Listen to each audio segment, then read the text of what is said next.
empezar. Voy a empezar haciendo la retroalimentación de la clase pasada, preguntando directamente.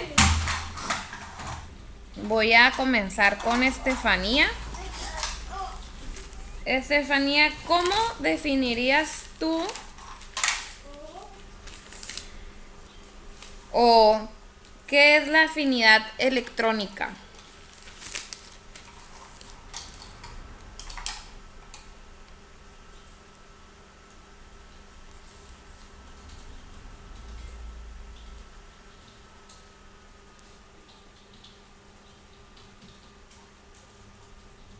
¿Sí me escucho?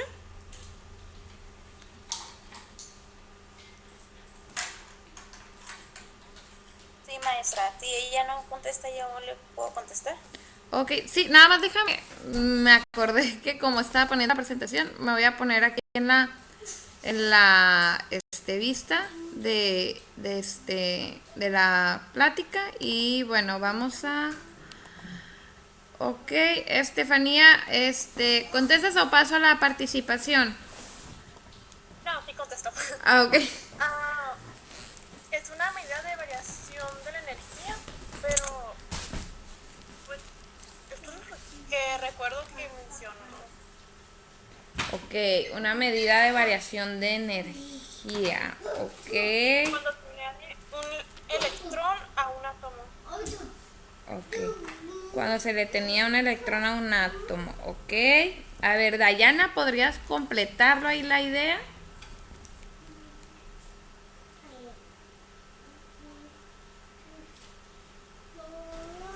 Pues yo algo así como que, como ella dijo que cuando se añade un electrón a un átomo que es neutro para formar un ion, ¿sí? ¿No? Que se dice negativo. Ok. Ok. Muy. Ah, ok. Ya caí en cuenta. Es que no le había escuchado bien la palabra a Estefanía de añadir. Nomás le entendí cuando un electrón así. Ok, entonces, ¿está bien? Nada más que hace falta ahí una palabrita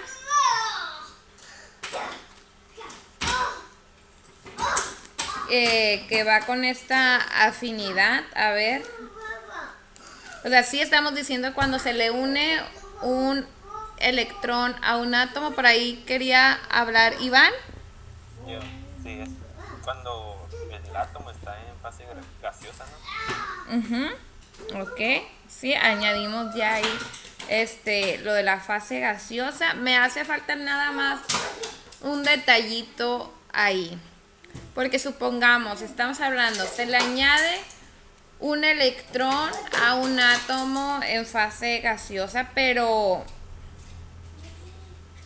ahí estaría yo liberando o ocuparía yo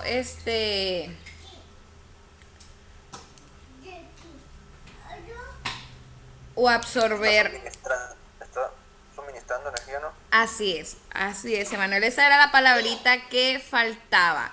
La afinidad electrónica es la energía suministrada para añadir un electrón a un átomo. ¿Ok? Ok, muy bien. A ver, Jesús David. ¿Y cómo definirías la electronegatividad? La electronegatividad, pues me quedé con lo de ayer de que era la fuerza de tracción de un átomo. Así es la fuerza de atracción que un átomo ejerce sobre los electrones, ¿no? Eso es la electronegatividad. Muy bien. Ok, a ver ahora vamos con Osvaldo. Ah, Dayana. Pues para participar. Ah, ok, muy bien. Bueno, Dayana, ahora te voy a hacer ¿Qué dijo, profe? La pregunta va para Osvaldo, pero si en dado caso queda incompleta, Dayana participas, ¿ok? Oh, yo, Dayana. Ok, maestra. Primero tú, Osvaldo, y luego Dayana. Porque ya había dicho Osvaldo y ya te iba a decir la pregunta. Si no me la sé, se la paso a la Dayana. Ok. Osvaldo. La energía de ionización, ¿cómo la defines?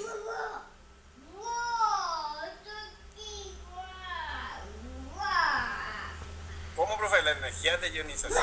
Ajá. O también se le conoce como el potencial de ionización.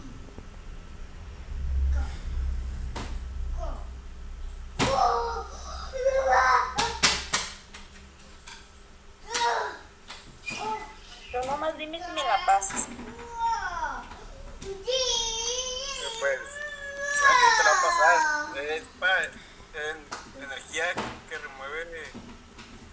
para remover ¿cómo se llama? Un electrón a un átomo Ok.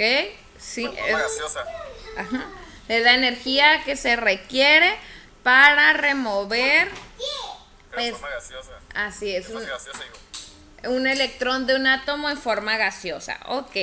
Bueno, aquí después le voy a preguntar a Dayana y después a Marlene. Todavía no se nos acaban las preguntas, no se preocupen. Dayana. ¿Y el radio atómico? De lo que miramos de ayer, era que es la distancia entre un núcleo y electrones de la última capa.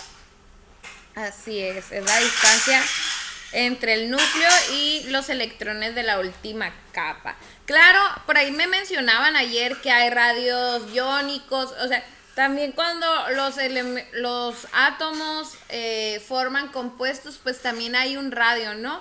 Del núcleo hacia los electrones de valencia que ya sean los que han sido robados o obtenidos.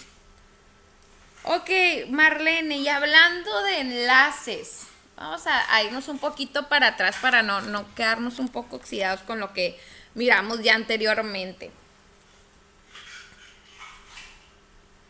Un enlace iónico, ¿entre qué tipo de elementos son?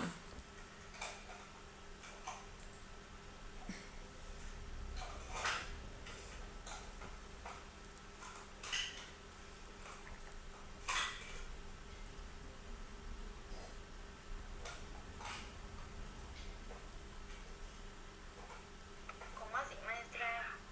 No se la sabe, yo la digo. Ok, tú me dices si se la paso a Emanuel, ¿eh? A ver. Mejor se la paso y luego me pregunto otra vez. Ok, Emanuel. Entre los metales y no metales.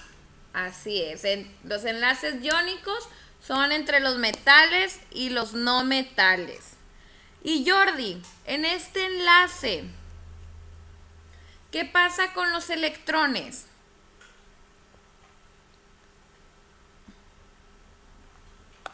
¿Se les comparte los electrones, maestra?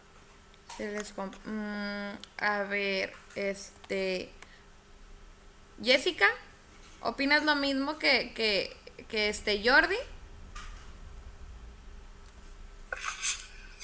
No son neutros. Neutros, no, ¿qué pasa con los electrones en este enlace? Yo creo Jesús David. que se transfieren. Se transfieren, así es. No se comparten los electrones en el iónico, sino siempre va a haber uno que gana y pierde. O sea, el otro le va a robar y el otro pues va a perder y uno va a ganar. ¿Cómo se llaman, Andrea, el enlace en el que se comparten los electrones?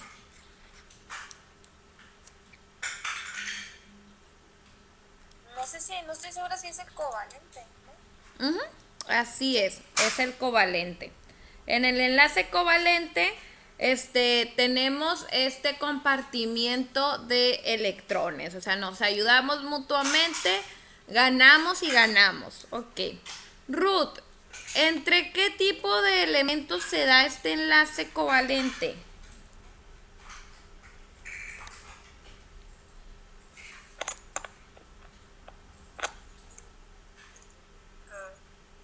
¿Me escuchan? Sí. Se da entre no metal y no metal. Así es, se dan entre no metal y no metal. Eso es lo que los hace ser covalentes, ¿ok? Muy bien,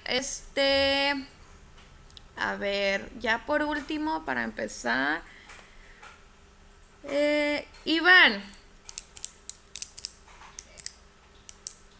¿qué carga tiene el anión? Negativa. Negativa, ok. Muy bien. Y ya por último una preguntita. A ver, voy a regresar con ¿quién me dijo? Ah, ok, Marlene, sí es cierto, Marlene, sabía que alguien me faltaba. Marlene, ¿cómo definirías un ion? ¿Cómo definiría? Ajá, ¿cómo definirías qué es un ion?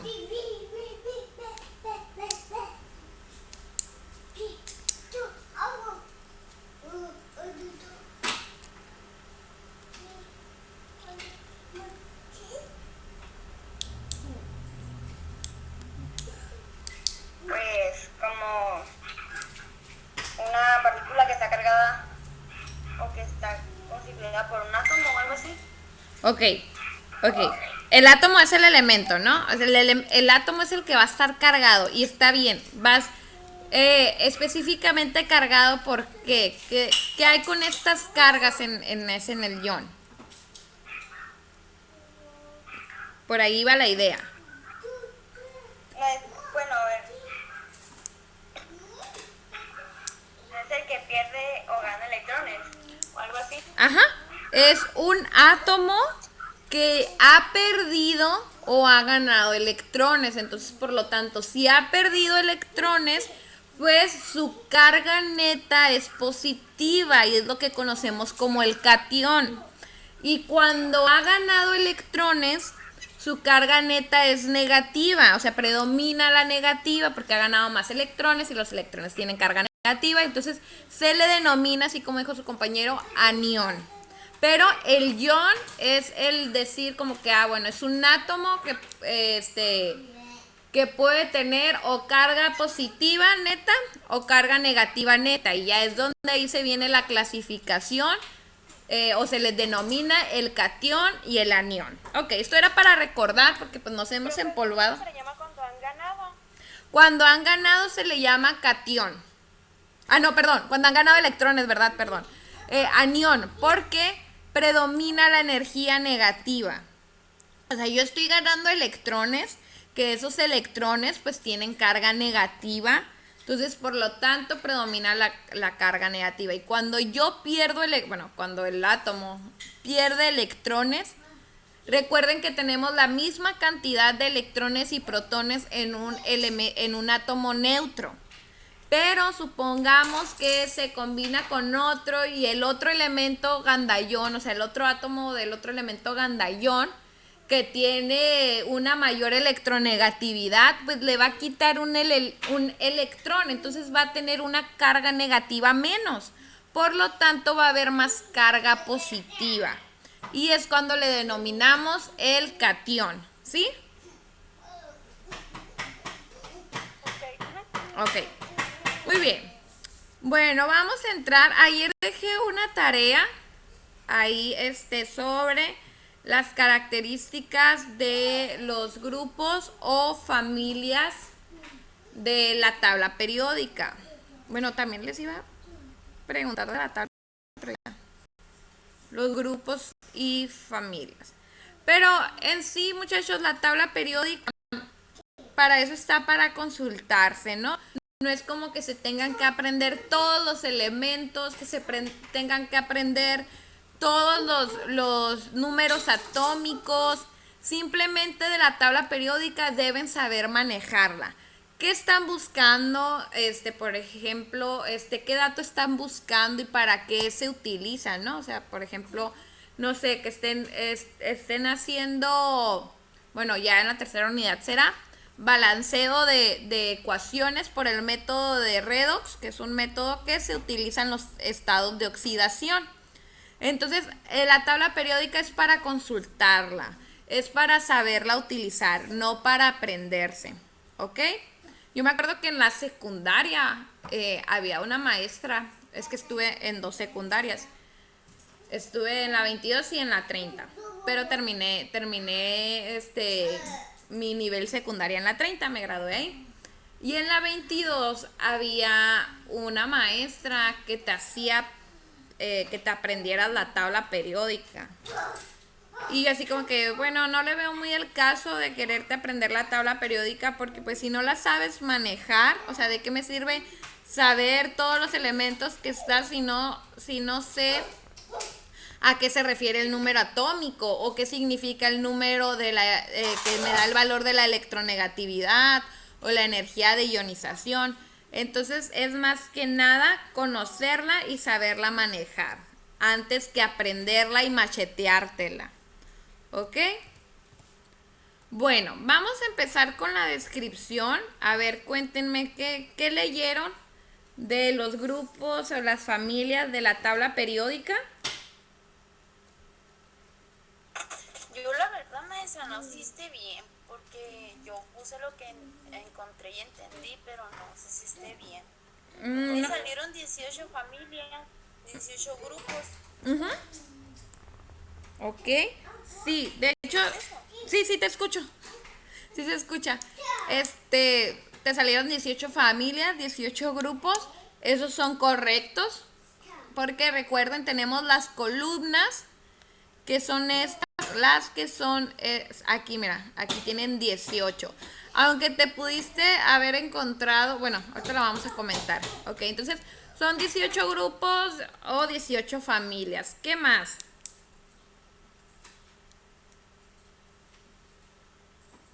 Y pues ya puse las características de cada uno. Ok, muy bien. De hecho, como les dije, se iban a encontrar como los grupos, como los que venían aquí de, bueno, los metales alcalinos. O se iban a encontrar como, la familia del fulanito, ¿no? Del tal elemento. De los carbonoides y esto y el otro. Ajá, porque pues al fin de cuentas pues es el elemento que como quien dice estaría al principio, entonces, o el predominante del grupo, pero pues a veces se les conoce de estas dos maneras, ¿no? ¿Qué más? A ver, ¿quién me cuenta más sobre la tarea, la tarea dejada? A mí me salieron 9 principales normalmente. 9 principales. Ajá. Me salió la familia del boro, monterreos, familia del carbono, carbonoides y eso. Ok. No más 10, profe. Nada más 10. Y te los desglosó como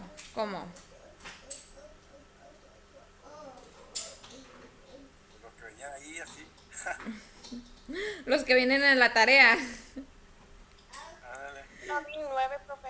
A ustedes, ¿no? Ok. Y al final me puse 3 más. Ok. También 9, Monometales, pero lo saqué del lanzanidos video. y actinidos. Ok.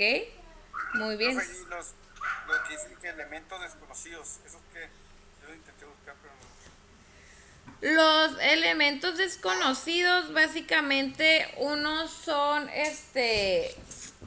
de manera referente a que no clasifican con los otros, como decíamos, la agrupación o la categorización de estos elementos, no, niño, no.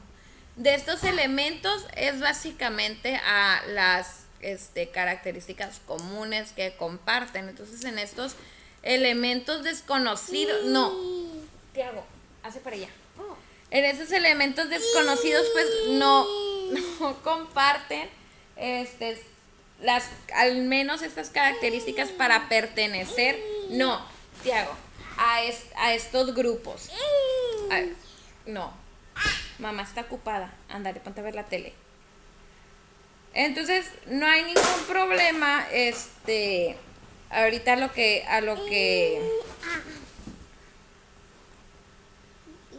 te hago. No.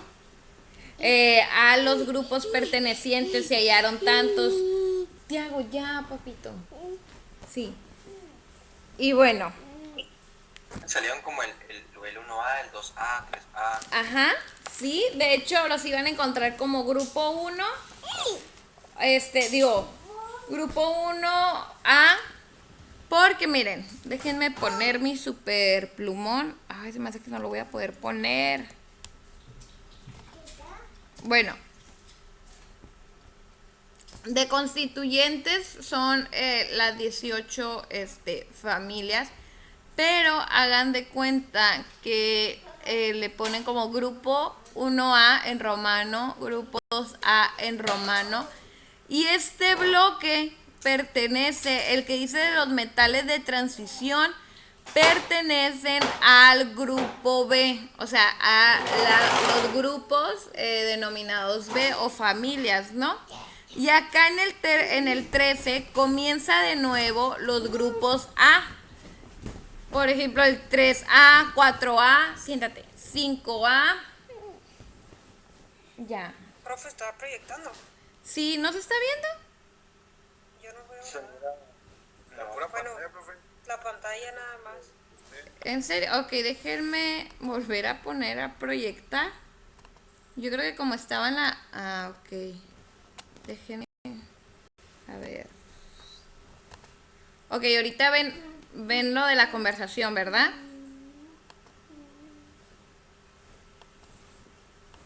Ahí se está viendo la conversación. Ay, acá se está viendo y según yo estaba proyectando hace rato. Ok, ahí se mira ya la diapositiva. No se me ve. No, maestra, es que mira, Ahora no se supe. volvió. Ay, qué lata. A ver, déjenme. Si no es Chana, es Juana con eso. Déjenme detener la grabación. El 6A, el 7A, el 8A. Así que si los encontraron como de manera así de grupo, con la letra, pues no hay ningún problema. Entonces, la tarea de esto era investigar en la forma en cómo aparecían las características que tenían. Por ejemplo, bueno, cuáles son las características de los metales alcalinos, de los alcalinoterrios, de los metaloides, son los metales en transición, de los halógenos. Entonces, vamos a ver en manera globalizada las características de cada grupo, porque esas características de cada grupo pues es lo que tienen en común, lo que hace denominárseles pues por ende grupo. Y hay que recordar que estas características similares que tienen es por su configuración electrónica similar. O sea, por ejemplo, los elementos contienen, llegan al mismo orbital, o sea, tienen los electrones de valencia, a lo mejor en el mismo orbital, quedaron quizás en el P, en el 2P, etcétera, ¿no? Que es como no se puede cambiar, a ver. Que es como la que decíamos de estos bloques. Y pues esta organización es dada por dónde tienen los electrones de valencia, en qué orbitales. Y así es como los visualizamos si los contemplamos de la manera de la configuración electrónica y sus electrones de valencia, en qué orbitales hayan quedado. ¿Ok? Y bueno, pues vamos a empezar con el grupo 1A o la familia 1A, que se le denominan los metales alcalinos. Estos metales son de baja densidad, son blandos y coloreados, reaccionan fácilmente con los grupos de los halógenos y estos forman sales iónicas. O sea, cuando se combinan, el compuesto resultante pues son estas sales. También tienen la capacidad de reaccionar de forma fácil con el agua para formar compuestos denominados hidróxidos que tienen características muy básicas. La cuestión de las características básicas o alcalinas o ácidas, pues está dado, es una escala que nosotros de manera común venimos manejando. O sea, ustedes, si yo les dijera, muchachos, ¿dónde han escuchado, no sé, por ejemplo, la escala del pH? ¿O dónde la han mirado? A ver, cuéntenme, ¿dónde han escuchado estas palabras que dicen la escala del pH? Yo sé que en algún punto de su vida común lo han escuchado. Yo sacaba el pH del agua. El pH para el agua, ajá. ¿Quién más? En una clase lo escuché. En la clase. Comerciales, profe, miren muchas ocasiones que controlan el pH. Ajá. En productos que nos dicen controla el pH. ¿Ok? Muy bien. De hecho, sí. Esta escala, muchachos, no es propiamente nada más por decir así de los alimentos. Es una escala, bueno, la escala del pH es una escala química que nos determina qué tan ácido o qué tan básico o alcalino es una sustancia química. Está dado por la concentración de iones hidrógenos, que es lo que hace tener esas características. Por ejemplo, nosotros en el estómago tenemos un pH superácido, o sea, tremendamente ácido, no sé cómo lo traemos dentro, ¿verdad? Que pues es el porqué de cuando nos dan las agruras, que traemos toda la acidez. Entonces, esta escala pues es para denominar según la concentración de estos iones hidrógenos, si es una sustancia básica o alcalina o ácida o neutra. Es una escala que va de el 0 al 14. El 7 entre el 6 es el neutro. Ya a partir de ahí del 7 al 14 es básico. Y del 0 al más o menos al 6 es ácido. Bueno, ya en 6 no es tan ácido. Estamos hablando de neutro. Ya de ahí como del 0 al 5 más o menos presenta una acidez. Y como les digo, es algo tan común y tan natural. Nuestros alimentos tienen un pH. Por ejemplo, el jugo de naranja naturalmente contiene un pH ácido. El vinagre, pero pues también tenemos a los alimentos neutros o bases o alcalinos, como por ejemplo los vegetales, etcétera. Entonces, estas características que nos dicen muy básicas es a lo que se refieren. Por eso les hago una medio introducción. De todos modos, lo del pH lo van a ver en química básica. ¿Ok? Y bueno, características como la baja densidad, pues es una propiedad, no sé si ya lo empezaron a ver en química, que es la densidad. Sí, sí. Apenas hoy lo vi. ¿Sí? ¿Ya lo están viendo? Sí, sí. Ah, ok. Entonces, pues esta densidad, es una característica también propia de sustancias y elementos, ¿no? Todo tiene una densidad. Por ejemplo, la densidad del agua. Claro, los valores van a ser diferentes de las sustancias porque es la masa que ocupa un volumen determinado. La densidad de la miel no va a ser la misma a la densidad de la leche. Bueno, pues ya ustedes ya lo platicaban en química, ¿no? Pero para hacer un recordatorio. Entonces, estos metales, mande. Sí, el pirata. Son de baja densidad y son blandos. Entonces, son muy reactivos con los halógenos, que es otro grupo que vamos a ver. Y cuando se combinan con el agua, pueden formar hidróxidos. Todos estos elementos de este grupo poseen un único electrón en el último nivel energético. Mande. Sí. Este electrón tiene un bajo potencial de oxidación, ya que esto quiere decir que pueden perder fácilmente los electrones, ¿no? Entonces se convertiría en un ion monopositivo.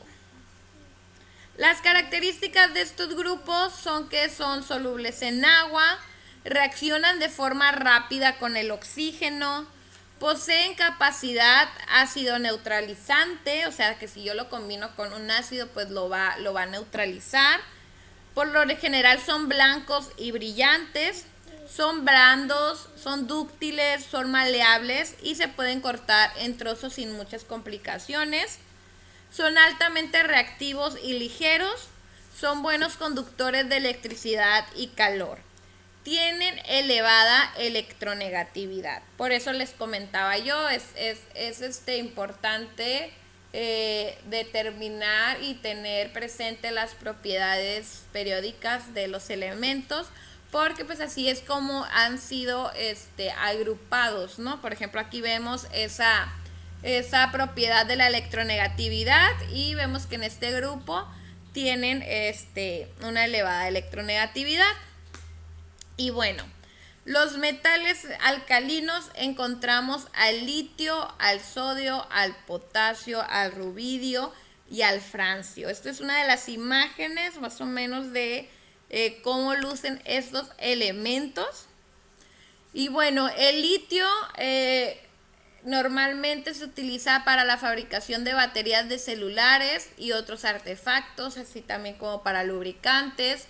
El sodio lo encontramos en productos de aseo personal, incluso pues conforma el compuesto cloruro de sodio, que es la sal de mesa. El sodio por sí solo es altamente tóxico y también se utiliza para hacer sosa cáustica. Y qué loco, ¿verdad? Bueno, o sea, ahorita viéndola de la perspectiva, o sea, al entrar en contacto, al reaccionar él con el cloro y que se forme el compuesto cloruro de sodio y sea algo que nosotros utilizamos en los alimentos, o sea, que es la sal común de mesa, que pues para nada, hablo de manera general de sus características químicas, ya la cantidad a la salud es otra cosa. Pues no presenta una toxicidad y el sodio de manera individual es altamente tóxico. Ni modo, así es la química. Ya cuando son un compuesto, pues tienen características diferentes. También pues tenemos al potasio, forma parte de la dieta humana y animal, también se utiliza para fertilizantes. Este potasio, de hecho, pues hay alimentos muy ricos en ellos y varias funciones de nuestro cuerpo, de órganos, células, etcétera, requieren de estos elementos para llevarse adecuadamente. Luego tenemos el rubidio, es utilizado para la eliminación de gases en sistemas de vacío. También tenemos el francio, solamente que se me olvidó ponerlo ahí, pero el francio es menos abundante y presenta características químicas muy fuertes, por lo que no se utiliza mucho, pero pues es un elemento, por eso está en la tabla periódica. Y estos serían pues los del grupo 1A, que me regreso a la tabla y son los que encontramos aquí. Ya me falta también el cesio. Miren, serían estos.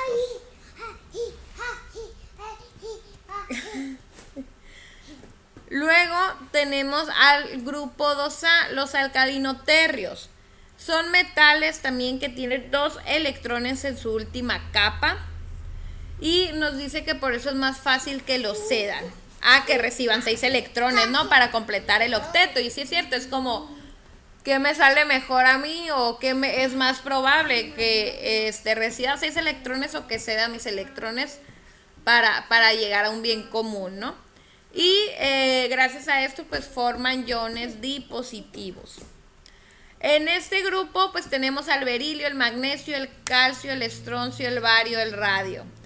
Y estos elementos tienen las características que son más duros que el primer grupo que acabamos de ver. Tienen las mismas propiedades metálicas, pero presentan mayor densidad y puntos de fusión y ebullición, más elevados. Tienen una baja electronegatividad. Sus colores van desde el gris al blanco. Son muy reactivos, aunque menos que los alcalinos. Déjenme quitar este cuadro. La solubilidad en agua de sus compuestos es bastante menor que los alcalinos. Y bueno, aquí estaba, volví a poner el punto de la baja electronegatividad. Este grupo se denomina así alcalinoterros. Es una combinación entre alcalino y tierras. ¿Por qué? Porque estos compuestos constituyen, estos elementos, constituyen más del 4% de la corteza terrestre, especialmente el calcio y el magnesio.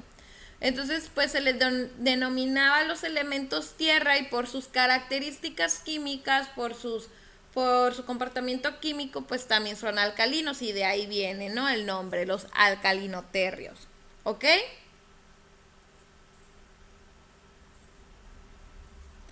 Bueno, y aquí tenemos la ilustración del calcio, del magnesio, del estroncio, del bario, del radio y del berilio.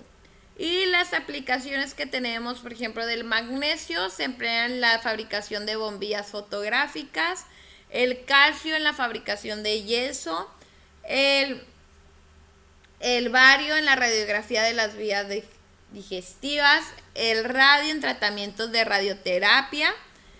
En la manera ya aplicando a lo que es el cuerpo humano, pues el magnesio y el calcio también son fundamental para llevar o intervenir en procesos biológicos o en reacciones biológicas dentro de nuestras células.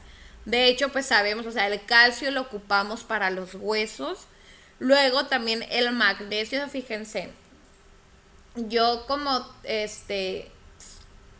soy hipotiroidea, mi tiroides no funciona adecuadamente o no funciona más bien.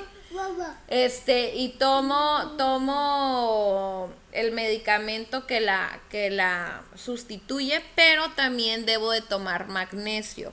Y este magnesio es el que ayuda a la función del medicamento, que sea una funcionalidad más óptima para la tiroides, ya que pues la tiroides regula junto con otras hormonas muchas cosas del cuerpo, ¿no?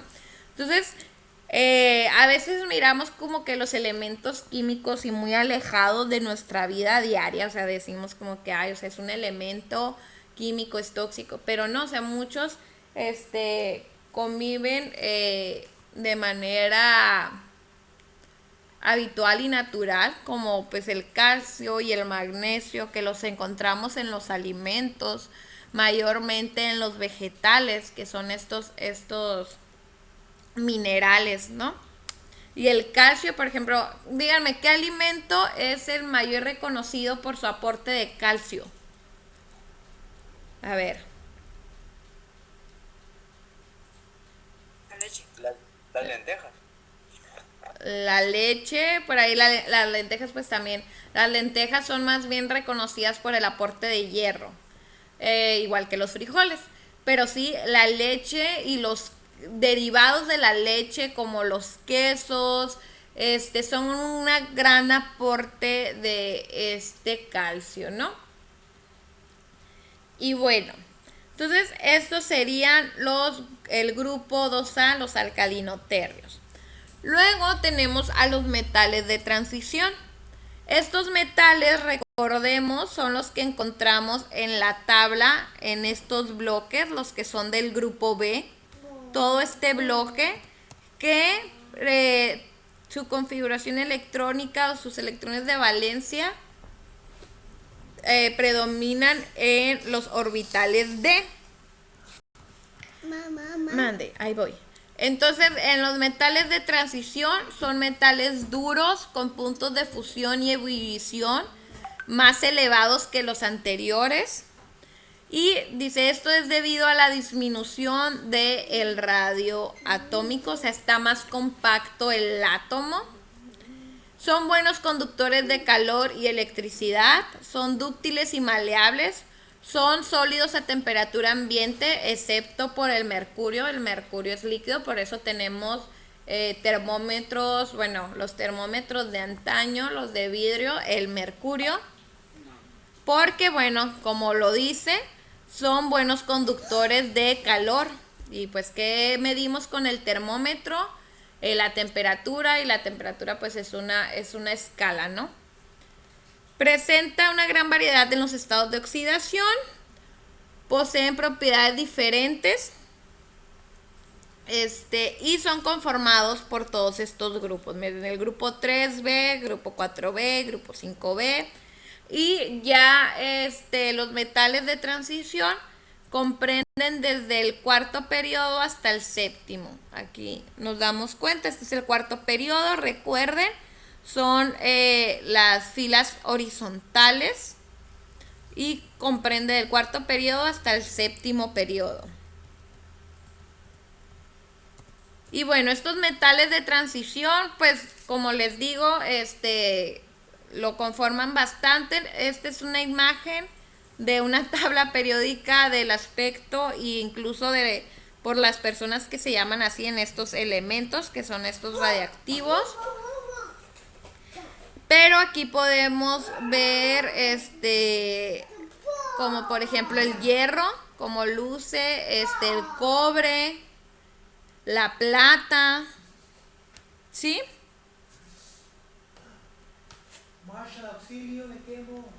Bueno,